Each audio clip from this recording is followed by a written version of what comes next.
નમસ્કાર મિત્રો, વાત કરવી છે સાબરકાંઠાના પશુપાલકોની. સાબરકાંઠાના પશુપાલકો એમને જેટલો વધારો મળવો જોઈતો હતો એટલો મળ્યો નથી અને ડેરીએ ઓછો જાહેર કરે છે, એના માટે એ લોકો પ્રદર્શન કરે છે. અને મળવું જોઈએ, ખરેખર મળવું જોઈએ. આ કોઈ સાબરકાંઠા એકનો સવાલ નથી. ભલે એ લોકો પ્રદર્શન કરે છે, એ લોકો આંદોલન ઉપર ઉતર્યા છે, પણ આપણે બધાને એમને સાથ અને સહકાર આપવો જોઈએ.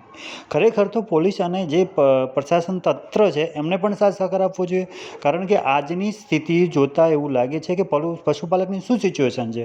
તમે અને હું, આપણે બધા ઘણા બધા પશુપાલકો છીએ, તો આપણી શું સિચ્યુએશન છે. સામે જેના જેના ભાવ વધી રહ્યા છે, સામે ખાણદાણના ભાવ વધી રહ્યા છે, ચારાના ભાવ વધી રહ્યા છે, દરેક વસ્તુના ભાવ વધી રહ્યા છે, તો દૂધનો કેમ નહીં? દરેક તમે જીવન જરૂરી વસ્તુ કોઈ બી ખરીદો તો પણ એના ભાવ વધી રહ્યા છે, તો એમાં એ લોકો વધારી રહ્યા છે, તો દૂધમાં કેમ નહીં? એ પોતાના હકનું માગી રહ્યા છે, એમ છતાં પોલીસ દ્વારા એમની ઉપર ક્યાંક ને ક્યાંક કેટલાક ટીયર ગેસના છોડી અને એમને પરેશાન કરવામાં આવી રહ્યા છે. આવું કેમ?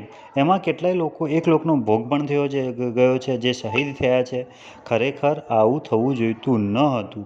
ખરેખર આ લોકોને સાથ અને સહકાર આપીને આમના વચ્ચેનો રસ્તો કાઢવાનો પ્રયત્ન કરવાનો હતો. આમની માંગણીઓ શું છે એનો સારી રીતે સાંભળવાની હતી. તો એના માટે જે પ્રશાસન છે, જે લોકો વહીવટ કરતા છે, આમાં કેમ દૂર ભાગે છે આનાથી?